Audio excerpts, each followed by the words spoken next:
Okay ठीक आहे. तर इथं पण तुम्हाला कोण डाऊट आहे का? बघा मी या ठिकाणी एक अशी वुडन प्लॅंक घेतलेला आहे ज्याचा सेंटर ऑफ मास इथं आहे आणि सेंटर ऑफ मास पासून इकडचं लेंथ L/2 आहे, इकडची लेंथ L/2 आणि टोटल लेंथ L आहे आणि this is my pivot. Am I correct? Yes this is my pivot. आता एक काम करायचं बघा,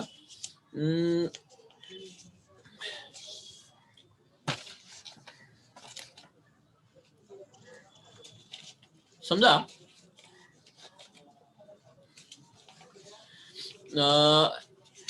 या पॉइंटला काहीतरी मास आहे M1. आय डोंट नो काय मास आहे ते, म्हणजे मास ऍक्च्युअली सगळं मास एक कंटिन्युअस असतं, पण मी एक पॉइंट टू पॉइंट असे मासेस घेतो या ठिकाणी. Am I correct? म्हणजे तुम्ही असं इमॅजिन करा की ही जी वुडन प्लॅंक आहे ना, तो वेगवेगळ्या मासेस पासून बनलाय. म्हणजे कशा मासेस पासून? बघा, M1, M2, M3, M4, M5, M6 सगळे एकमेकांना जोडलेत ना रे बाबा असे.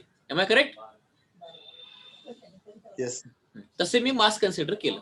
आता मी काय करतो, या मास वरती एक फोर्स अप्लाय करतो मी F1. ओके,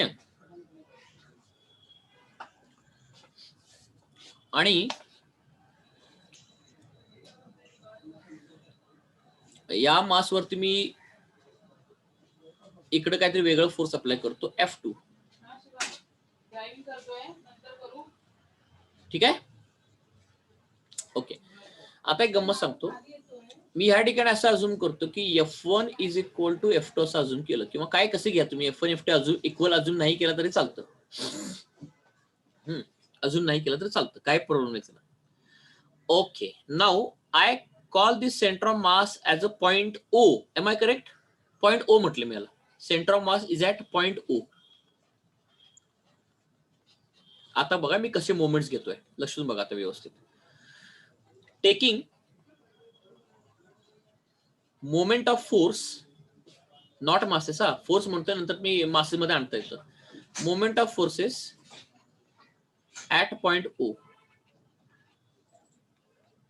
ते कसं घ्यायचं सांगतो.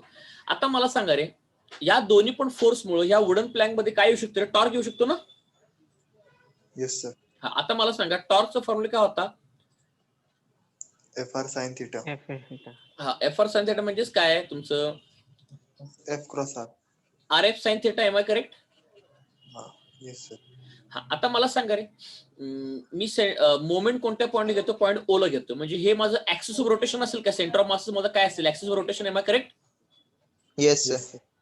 सेंटर ऑफ मास म्हणजेच माझा हा काय असेल? ऍक्सिस ऑफ रोटेशन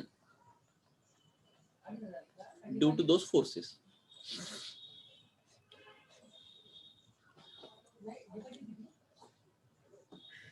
म्हणजे मी तुम्हाला तो व्हिडिओ म्हणून दाखवतो बघा रे. हे बघा, हा तुम्हाला इथं पॉईंट दिसतोय, हा सेंटर ऑफ मास आहे. Centre of mass. ओके, आता मला सांगा, या पॉइंटला मी इथं फोर्स लावला की हा पेन असा गोल फिरणार ना. आता बघा, येस सर. हे बघा, मी इथं फोर्स लावला की असं फिरतोय का गोल? आता एम आय करेक्ट? म्हणजे टॉर्क आला ना. Am I correct? ह्या फोर्स पण हा सेंटर ऑफ मास मध्ये ऍक्सिस ऑफ रोटेशन असेल का? Yes sir. हे बघ, इथं फोर्स लावला, इथं फोर्स लावला, इथं फोर्स लावला की ते गोल फिरला बघतं ना ते. आता बघा, कळलं का? Yes sir. हा, म्हणजे हाच माझा ऍक्सिस ऑफ रोटेशन असेल का? म्हणजे पेन असा गोल फिरेल ना, असा. म्हणजे हाच माझा ऍक्सिस ऑफ रोटेशन असेल ना. Yes sir. असं मी तुम्हाला म्हटलं. ठीक आहे, हा माझा ऍक्सिस ऑफ रोटेशन आहे. ओके, आता मी मोमेंट कसं घेतो? आता मला सांगा, हा फोर्स, हा जो ऍक्सिस ऑफ रोटेशन पासून फोर्स आहे तो किती डिस्टन्स वरती? L/2. आणि इकडचा फोर्स पासून किती? L/2. म्हणजे आरची व्हॅल्यू L/2 असेल का? Am I correct? Yes sir. हा, पण मला सांगा L/2 आणि F1 यांच्यामध्ये अँगल कितीचा आहे रे? 90 डिग्री. आणि मला माहिती आहे की, मला सांगा, म्हणजे दोन्ही पण फोर्सेस आर ला पोझिशन वेक्टर 90 डिग्रीला, म्हणजे RF sin 90 घेतलं, म्हणजे याचा तर टॉर्क जो माझा या ठिकाणी येईल तो नुसता फक्त RF येईल का? Yes sir. येस. हा, आता मी काय करतो बघा, taking moment of all the force, moment of force at point O. आता पहिल्यांदा पहिली केस घेतो. मोमेंट म्हणजे torque due to F1 at O. Am I correct? मग मी असं म्हणून करे बघा, मोमेंट ऑफ फोर्स म्हणजे τ1 is equal to L/2 into F1. Am I correct? Yes sir. हा, पण आता एक गोष्ट सांगा, टॉर्क ही स्केलर क्वांटिटी का वेक्टर क्वांटिटी दादा? Vector quantity.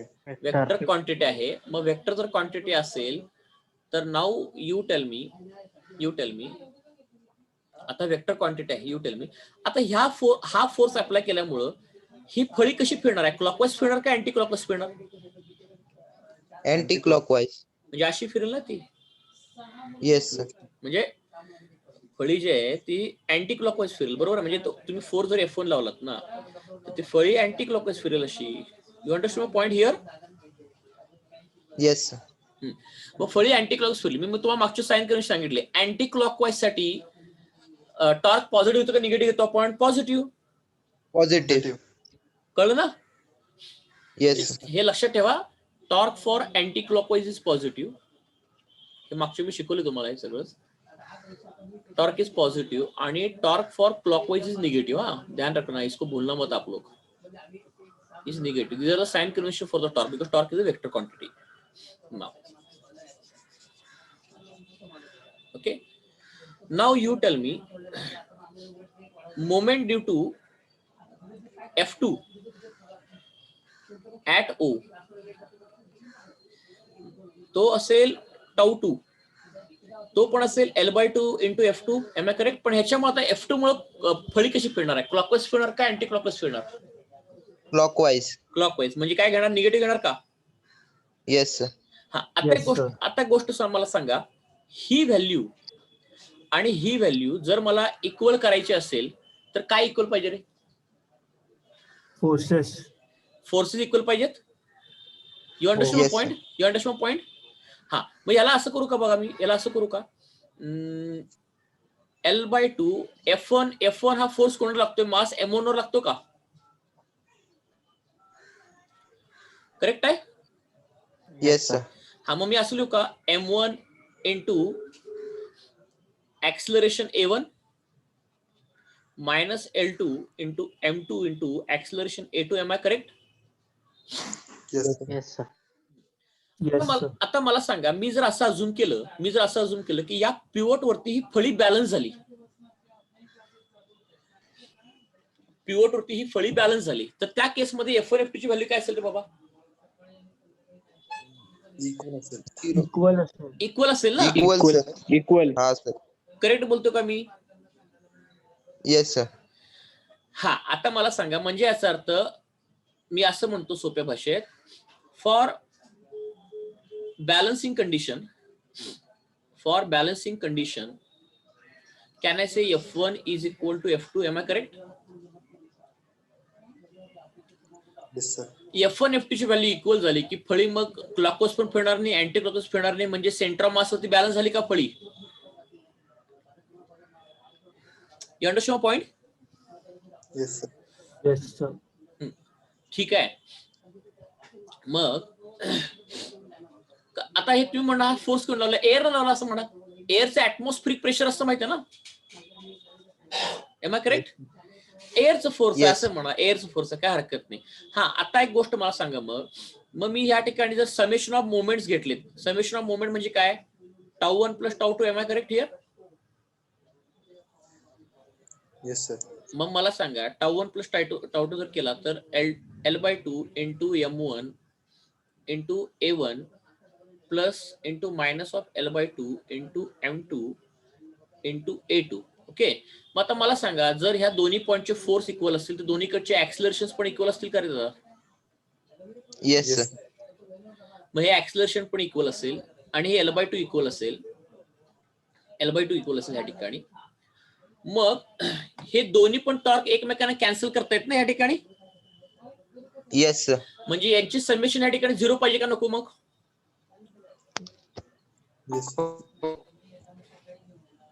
You understand point here? Yes sir. हा, मग याचा अर्थ, कारण ती फळी तुम्ही बॅलन्सिंग कंडिशनला म्हणताय, म्हणजे टॉर्क पण दोन्हीकडचा 0 झाला, म्हणजे याचा अर्थ मग मी असं म्हणतो याला L/2 into M1 into A1 minus of L/2 into M2, मी मुद्दाम मासेस वेगवेगळे कन्सिडर केलेत हा, इज इक्वल टू 0. मग मला सांगा L/2, आता हे एक्सलेशन तर दोन्ही सेमच आहे ना, म्हणून ह्याला एच लिहू कमी instead of writing A1 A2. Yes sir. हा मला सांगा मग याचा अर्थ L/2 आणि A कॉमन करून इकडे 0 केला तर ते 0 होईल ना.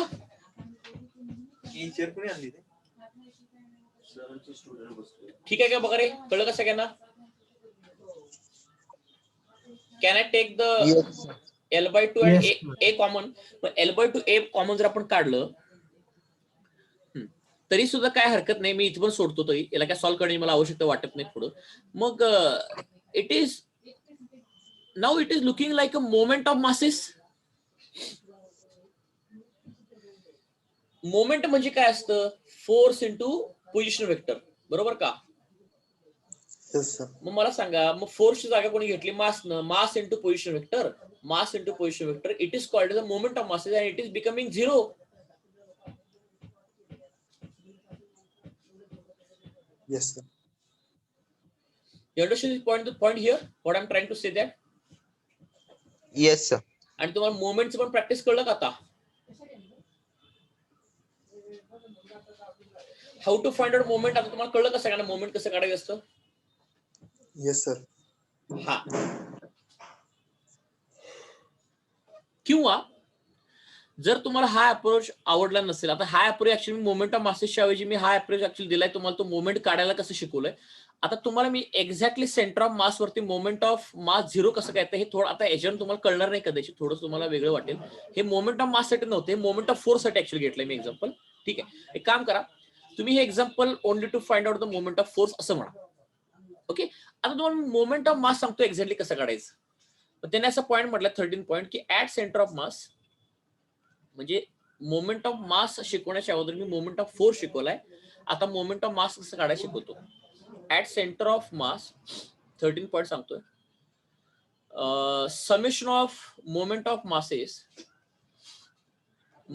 Masses is equal to 0. आता तुम्ही एक काम करायचा, हे बघा, जसं मोमेंट ऑफ फोर्स असतो तसं मोमेंट ऑफ मास असतो. मग मोमेंट ऑफ फोर्स आणि मोमेंट ऑफ मास मध्ये काय फरक आहे सांगतो बघा. आता तुम्ही काय करताय, मोमेंट म्हणजे टॉर्क, दुसरं काही नाही. मोमेंट ऑफ फोर्स काढताना तुम्ही काय करत होता, position vector R into force लिहायचं, बरोबर. मोमेंट ऑफ मास करताना काय करा, position vector R into mass करा. कळला का फरक दोघांच्या मध्ये काय? You understood. फक्त फोर्स जागेवर मास पुट करा, एवढं ह्याला म्हणतात मोमेंट ऑफ मास. दोन्ही मधला फरक कळला का बघा रे सगळ्यांना? Yes sir. हा, आता हे मगाचं एक्झाम्पल जे आहे ना, ते मोमेंट ऑफ मासचे समेशन डायरेक्टली 0 दाखवाल तुम्हाला ते अडचणीच येईल. मग तुम्ही काय करा, ह्याच्यावरची न्यूमेरिकल आपल्या पुस्तकात आहेत, त्यामुळे मोमेंट ऑफ फोर्स कसा घ्यायचा हे ऍटलीस्ट शिकवलं असं म्हणून धरून चला तुम्ही. You understood? ओके. हा, आता मी तुम्हाला मोमेंट ऑफ मास काढून दाखवतो सेंटर ऑफ मासला कसा काढायचा. ओके, आता पुन्हा त्या फळीचं एक्झाम्पल घेतो, प्लँकचं. त्या प्लँकचं एक्झाम्पल घेतल्यानंतर इथं मी सेंटर ऑफ मास कन्सिडर केला, इथं माझा पिवट आहे. आता मला सांगा रे, सेंटर ऑफ मासचा कन्सेप्ट काय होता की centre of mass is a hypothetical point where the whole mass of the body is suppose to be concentrated.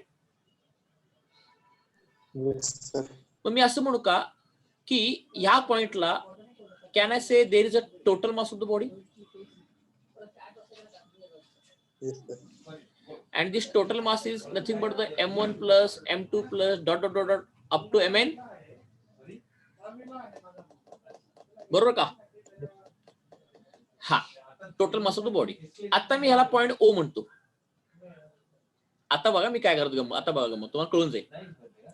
Taking force नाही बोलतो आता मी, taking moment of masses at point O.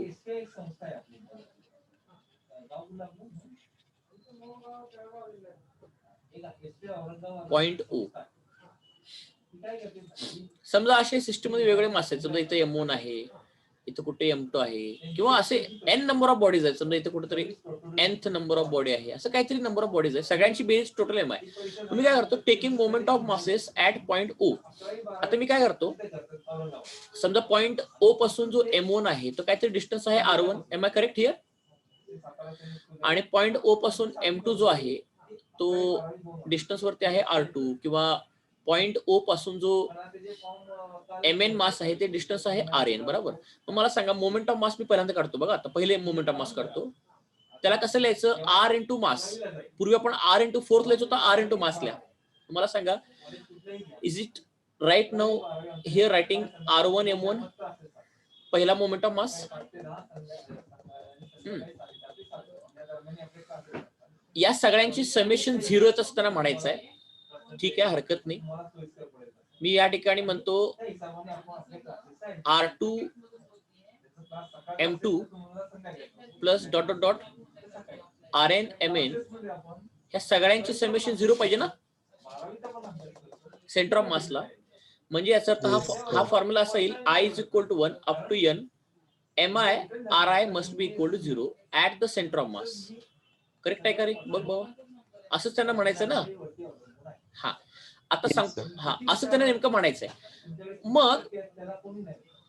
मग अजून सर तुम्हाला याच्यावरून नाही कळलं की सर तुम्ही ऍडिशन इक्वल टू 0 का दाखवता, बरोबर ना. आता सांगतो मी काय करतो. आता मी मगाशी इंडिव्हिज्युअल मासेस कन्सिडर केले m1 m2 आणि mn. आता मी होल बॉडीचं मासेस कन्सिडर करतो at the centre of mass. Okay, त्याचा मोमेंट घेतो. आता मला सांगा, टोटल मास m आहे त्या सेंटर ऑफ मास मध्ये लपलंय. टोटल मास m त्या सेंटर ऑफ मास मध्ये आहे. आता मला सांगा, total mass of the body from the centre of mass distance किती आहे रे? कॅपिटल M जो आहे ना, ते काय आहे? Total mass of the body ना. Yes sir. हा, मग मला सांगा, हाच मी मगाशी सेंटर ऑफ मास म्हणजे काय म्हटलं होतं मगाशी मी? हाच आपला ऍक्सिस ऑफ रोटेशन आहे ना. Yes sir. हा, मग मला सांगा, तुमची सेंटर ऑफ मासची डेफिनेशन काय आहे? की whole mass of the body is assume to be concentrated. Yes, sir. Is assume to be At one point, yes. Assume to be concentrated. Okay, मग मी काय म्हणतोय, त्या बॉडीचं सगळं मास हे सेंटर ऑफ मास वरतीच आहे. म्हणजे त्या बॉडीचं सगळं मास ऍक्सिस ऑफ रोटेशन वरती आहे का? Yes sir. Yes sir. मग मला सांगा, ऍक्सिस ऑफ रोटेशन पासून त्या बॉडीचं जे मास आहे m, त्याचं डिस्टन्स किती आहे रे? 0. Zero. 0. जसं मी म्हटलं की माझ्यापासून माझं डिस्टन्स किती होईल? 0. 0. मग मला सांगा moment of mass, moment of total mass म्हणतो आपण, इंडिव्हिज्युअल मासेस नाही, moment of total mass. Moment of total mass at centre of mass is equal to, can I write it as capital M into 0. Correct आहे का बघा? Yes sir. तुम्ही काय म्हणताय की whole mass of the body assume to be concentrated at the centre of mass ना. आता हे बघा, m1 जो होता तो पॉइंट O पासून r1 डिस्टन्स वरती आहे, m2 पॉइंट O पासून r2 डिस्टन्स वरती आहे, mn हा पॉइंट O पासून rn डिस्टन्स वरती आहे. पण मी काय म्हटलं, hole mass of the body centre of मास वरतीच आहे. मग ते होल मास ऑफ द बॉडीचं डिस्टन्स सेंटर ऑफ मास पासून किती असेल मग? Zero. मग आता कळलं का की moment of total mass of the body at the centre of mass is 0 always. Yes, sir. कारण येस सर. ते centre of total mass of the body जे आहे ना, ते सेंटर ऑफ मास वरतीच येतं. आणि ते टोटल मास ऑफ द बॉडीचं distance from centre of mass 0च येतं. म्हणून मोमेंट त्या ठिकाणी, moment of mass at the centre of mass 0. लक्षात आलं का बघा? Yes sir. Yes, sir. मग मला सांगा, मग तुम्ही कॅपिटल M इंटू 0 लिहिलात किंवा मग सगळ्या बॉडीचं मोमेंट काढलात, सगळ्या मासेचं मोमेंट काढलात about the centre of mass, म्हणजे MI ही व्हॅल्यू इक्वल टू 0 पाहिजे ना मग याचा अर्थ. अंडरस्टूड? Yes sir. म्हणजे हा प्रकार कसा माहितीये का, आता समजा आपल्याला माहितीये की आपली अर्थ जी आहे ती स्वतःच्या ऍक्सिस भोवती रोटेट करते, बरोबर. आणि आता मला सांगा तुम्ही, आता पृथ्वी आपल्या ऍक्सिस भोवती रोटेट करते, ती कशी रोटेट करते रे? ईस्ट टू वेस्ट का west to east? How the, हा, वेस्ट टू ईस्ट, करेक्ट, असं रोटेशन आहे. आता मला सांगा, जर तुम्ही इक्वेटर उभा राहिला असाल, इक्वेटर वरती, म्हणजे तुमचा हा इक्वेटरचा सर्कल आहे बघा. Suppose if you are standing on the equator, here, standing on equator, equator उभा राहिला असेल तर तुम्ही पण असंच फिरणार ना रे बाबा, वेस्ट टू ईस्ट. ओके. पण मला सांगा, जर तुम्ही इक्वेटर उभारण्याच्या ऐवजी जर त्या ऍक्सिस वरती जर उभा राहिलात तर काय होईल रे? तर ऑन सेम पोझिशन. आ? जागेवर राहीन आपण. बर, आता मला सांगा, जो माणूस इक्वेटरला उभा राहिलाय त्याची व्हेलॉसिटी इक्वल टू 0 असेल का नॉट इक्वल टू 0 असेल? पण जो माणूस ऍक्सिस उभा राहिला त्याची व्हेलॉसिटी काय असेल? 0. का? कारण तो ऍक्सिस ऑफ रोटेशन वरती उभा राहिला ना. ही stationary sir. Am I correct? Axis of rotation उभा राहिला ना तो. Yes sir. मग बेसिकली सेंटर ऑफ मासचा पण कन्सेप्ट तोच आहे. सगळ्या बॉडीचं मास जर सेंटर ऑफ मास वरती लोकलाइज झालं असेल तर याचा अर्थ moment of all the masses from the centre of mass हे ऑलवेज 0च येणार ना रे बाबा.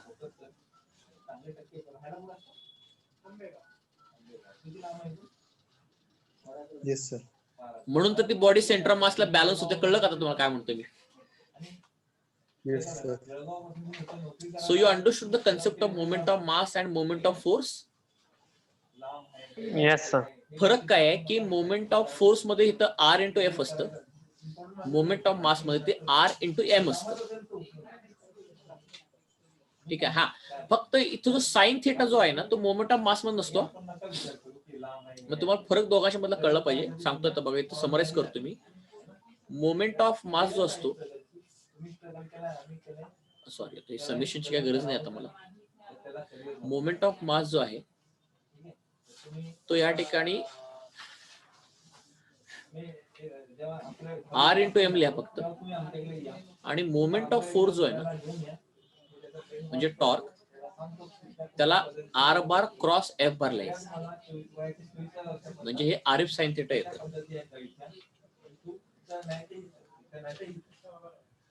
हॅलो,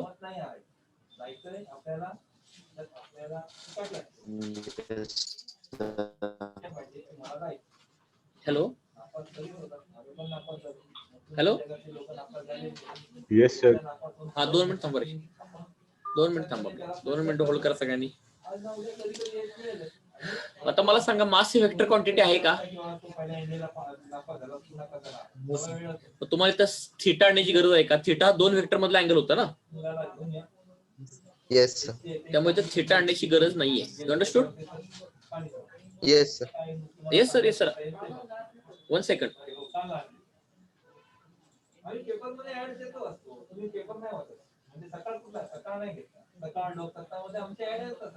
हे दोन्ही पण फॉर्म्युला कुठेतरी मार्जिन लिहून ठेवा. दोन्ही मध्ये गप्प करू नका. हे फक्त प्लेन.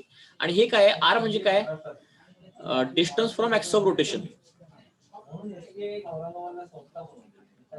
कुणाचं? मासचं किंवा फोर्सचं. दोन्हीकडे सेम काम करत. लक्षात का सगळ्यांना? हे दोन्ही पण फॉर्म्युला लिहून घ्या रे पटकन. मार्जिन मध्ये लिहून ठेवा, कारण इम्पॉर्टंट. 12ला परत रोटेशन डायनामिक्स नावा चॅप्टर, त्यामध्ये परत लागणार आहे आपल्याला.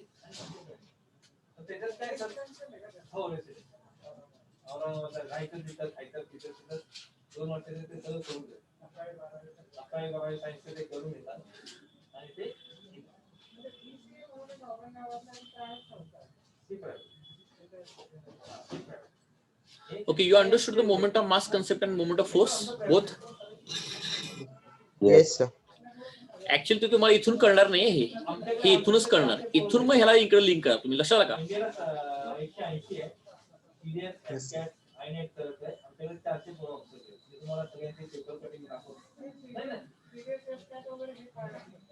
आता काय आहे, एक पहिला एसबीआय कडून तुम्हाला इंडियन एसबीआय नाही तर आता तुम्ही काय करायचं, 10वी 11वी करायचं आणि इंडियन 2 मिनिटं होल्ड करायला. तुम्ही इंडियातून गेलो, माझं नाही झालं, मग मी काय करेन, टेम्परसून टेक्निकल तिथं नाही, म्हणजे 19.5 नंतर मला जेवढे चान्सेस होते मी सगळ्यात केलं, मला नाही तर मला जायचं. मग मी काय करेन, हा sir, I started the meeting. Graduation करून ठीक आहे, combat defence service graduation entry तर 12वी करून म्हणायचं, इंजिनिअरिंग ग्रॅज्युएशन करून तुम्ही IMA थ्रू जा. अगर तुम्ही इंजिनिअरिंग करताय तर एअरफोर्स किंवा नेव्ही दोन्ही जाऊ. तुम्ही कॉमर्स करताय या आर्ट्स करून करताय तर तुम्ही IMA मध्ये पण जाऊ. तर एफकॅट एअरफोर्स कॉमन ऍडमिशन तुम्हाला फ्लाइंगला जायचं असेल तर तुम्हाला 12वीला 60% पडले पाहिजे, पुढे ग्रॅज्युएशन टेक्निकल पाहिजे. Hello? Okay. नॉन टेक्निकल पाहिजे. इथं कोणाला डाऊट आहे का बघा, सगळ्यांना कळलं का, क्लिअर झालं का सगळ्या गोष्टी बघा. ते करायची इच्छा असेल तर ग्रॅज्युएशन पाहिजे. कॉमर्स म्हणून पण असेल तरी चालेल. तर आहे इंडियन लेवल ते असतं direct You understood how to take a moment of forces then? तुम्हाला ग्रॅज्युएशन करायचं. Yes, sir. म्हणजे असं एक आहे ग्रॅज्युएशन, एक आहे 12वी. 12वी नंतर तुम्ही जाऊ शकता. नाही माझं 12वी नंतर तुम्ही ग्रॅज्युएशन. आता या ठिकाणी ऍक्च्युली मला इथे मासेस वगैरे स्प्लिट करून काय दाखवायची गरज नव्हती, फक्त ओनली फोर्सेस जर लिहिलं तर ठीक आहे या ठिकाणी, कारण मासेसची व्हॅल्यू वगैरे मला काहीच माहित नाही. So it is up to this part it is sufficient, but it should be zero, कारण बॅलन्सिंग तुम्ही म्हटलं की मग दोन्ही टॉर्कचे ॲडिशन झिरो पाहिजे. मग याचा अर्थ एक अँटी क्लॉकवाईज दुसरा क्लॉकवाईज दोघं एकमेकांना कॅन्सल आउट करून total final answer of the torque is zero. Am I correct here? Physical कुणाला लागतं तर जवानांच्या भरतीला फिजिकल लागतं. त्यामुळे इथं काय आता सध्या मी ऍक्सिलरेशन मासेस वगैरे काय पडणार नाही, असं दाखवण्यासाठी दाखवलं तुम्हाला. How you carry yourself. In simple language, this is the answer for moment of forces कसं तुम्ही बोलताय, कसं तुम्ही वागताय, and this is the answer for the moment of masses. body attitude काय आहे, या सगळ्या गोष्टी शिकायच्या आहेत. मला वाटतं आपण टोटल 13 कॅरेक्टरिस्टिक्स पाहिलेत. टोटल किती कॅरेक्टरिस्टिक्स आहेत रे? 16 का 17 बघा. आम्ही मुलांना 2 वर्षापासून 16. त्यांच्या डोक्यात ती गोष्ट ठीक. अशा गोष्टी ठीक. मग ह्या गोष्टीला तुम्हाला फेस करायचं. SSB ला तुम्ही ही तयारी केली पाहिजे. आणि काय माहिती साधारण तसं असं असतं की मी स्वतःला मला वाटतं 15 आणि जो 16 जो आहे तो ऍक्सिस ऑफ सिमेट्री वरती आहे. तुम्ही म्हणाल की who is going to tell me what is the meaning of axis of symmetry? मी तोपर्यंत मी चप्पलच घालतो. जेव्हा मला पडेल की नाही चप्पल घालून जाणं ठीक नाही. तुम्ही साधारण म्हणजे कुठल्याही बॉडीला असा एक ऍक्सिस असतो की त्याच्या ऍक्सिसच्या अराउंड मास डिस्ट्रीब्युशन कसं पाहिजे, युनिफॉर्म पाहिजे ना. मला ती गोष्ट चुकत नाही. Yes, sir. म्हणजे समजा ही ऍक्सिस ऑफ सिमेट्री असेल तर ह्याच्या लेफ्ट हँड साईडला हाफ मास आहे आणि ह्याच्या राईट हँड साईडला पण हाफ मास आहे. म्हणजे मासचं डिस्ट्रीब्युशन युनिफॉर्म आहे का? तपास का झाला ते तुम्हाला कोणी सांगितलं? Yes, sir. Yes, sir. म्हणजे सिमेट्री तुम्हाला दिसतं ना ऍक्सिस मध्ये दोन्हीकडे. तुम्ही का ओळखलं? तर ह्या गोष्टी आहेत आपण Correct? पहिले state केल्या. मग ऍक्सिस ऑफ सिमेट्रीमुळं मग 15 माणसं जसं आपण ग्रुप बनवतो. आपली जी ह्युमन बॉडी असते मग group त्याच्यामध्ये सुद्धा ऍक्सिस ऑफ सिमेट्री आहे ना. leader बनवतो. मग तो leader मध्ये Yes, sir. त्या ऑफिसरमधला जो हा, त्याला काय म्हणतो तुमच्या लँग्वेज मध्ये त्याला? ऍक्सिस ऑफ सिमेट्रीला आपण quality तुला develop म्हणजे असं नाही की बाबा मी So this- अधिकारी आहे, मी सांगतो. this is called as axis of symmetry. मग या ऍक्सिस सिमेट्रीच्या अराउंड ह्युमन बॉडी मधलं सुद्धा मास सुद्धा काय असतं, युनिफॉर्मली डिस्ट्रीब्युटेड आहे. तर हे अशा प्रकारे आपण ह्याला ऍक्सिस ऑफ सिमेट्री डिफाइन करतो. आणि त्यांचं म्हणणं असं आहे की जिथं ऍक्सिस ऑफ सिमेट्री आहे त्याच्यावरतीच तुमचा सेंटर ऑफ मास आला पाहिजे. Am I correct? Yes, sir. Yes, sir. Yes, sir. म्हणजे ह्या ऍक्सिस ऑफ सिमेट्रीवरती इथंच कुठं सेंटर ऑफ मास पाहिजे आणि इथं आपला सेंटर ऑफ मास असतो. Am I correct? हा 15 वरचा पॉईंट आहे. आणि पुढचा पॉईंट सिस्टम काय, जर मल्टिपल ऍक्सिस ऑफ सिमेट्री असतील, मल्टिपल ऍक्सिस ऑफ सिमेट्री असतील तर सेंटर ऑफ मास हा त्यांच्या इंटरसेक्शन वरती असेल ना. Yes, sir. Centre of mass will be at there So this one is the 14th one. Intersection. हा ठीक आहे ना, काय 14 घ्या 16 घ्या, काय फरक पडतो. So understood the concept here, axis of symmetry.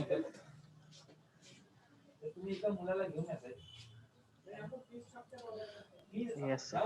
हा, इंटरसेक्शन वरती असतं. ते मी तुम्हाला मागच्या एक्सपेरिमेंट केला होता माहिती आहे का, त्यामध्ये ऑब्जेक्ट मी असं रोटेट केलं तर त्यावरती इंटरसेक्शन वरती घेतलं होतं ना मी सेंटर ऑफ मास असा.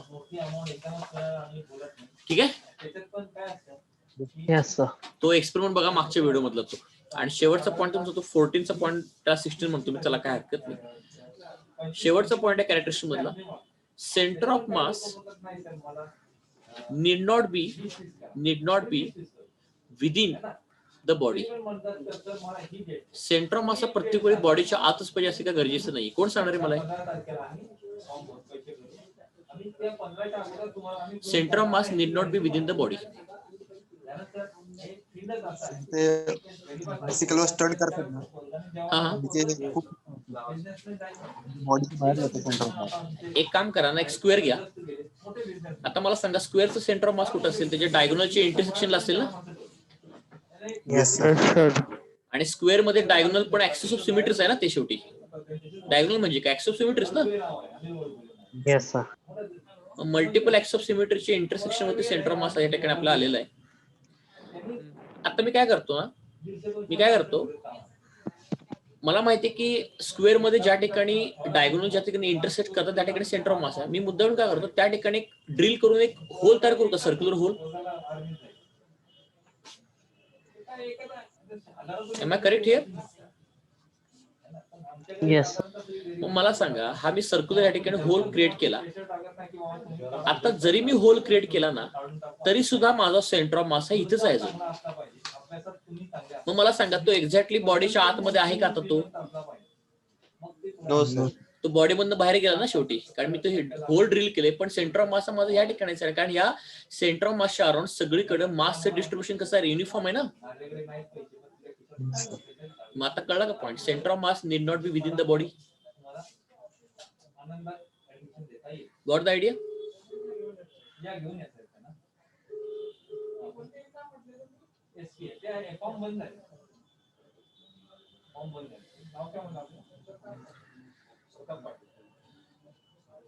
ओके, किती 5 मिनिटं राहिली का? ओके ठीक. आता लास्टचा पॉईंट आपण बघूया. तो तुमचा ऑलिम्पिक मधला गेम, ते नाव काय रे बाबा? फॉसबरी फ्लॉप ना, Fosbury flop. Okay, Fosbury flop game कोण इंडियामध्ये जास्त खेळत नाही दिसते असं मला वाटतं. काय आहे ते इंडियामधली पण कोण? हा सगळ्यांनी बघितला गेले फॉसबरी फ्लॉप? Yes sir. ते काटे असतं माहिती का, तो घेऊन काठी घेऊन पळतो आणि पडल्यानंतर Yes, वरती sir. उलटा होऊन जातो ना तो असा. आता मी डायग्रामॅटिकली पुस्तक तुमचे डायग्राम आहे, तो उलटा पडतो माहिती ना असा तो. Yes sir. हा, जरी तो तसा उलटा पडला, पण ऍक्च्युली आपला जो बॉडी मधला सेंटर ऑफ मास कुठं असतो रे बाबा? आपली जी बिंबी आहे त्या ठिकाणी आपण त्याला सेंटर ऑफ मास कन्सिडर केलं, तर तो फॉसबरी फ्लॉप मध्ये तो असं जरी उलटा केला ना, तर सेंटर ऑफ मासचा जर आपण पाथ ट्रॅव्हल केला तर तो पाथ असा असेल ना सेंटर ऑफ मासचा. सेंटर ऑफ मास त्या ठिकाणी कर्व तयार करतो. म्हणजे तुमची हातांची मोशन आणि पायांची मोशन कशी जरी वाकडी तिकडे जरी झाली तरी तुझं सेंटर ऑफ मास एक परफेक्ट स्मूथ कर्व तुम्हाला देतो ना या ठिकाणी. Yes sir. You understand point? Yes sir.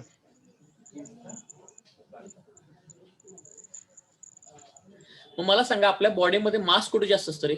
बेंबीच्या खाली का बेंबीच्या वरती? मास लेगच्या साईडला मास जास्त असतं ना. हो. Leg has got more mass and upper body has got less mass. Am I correct? Yes sir.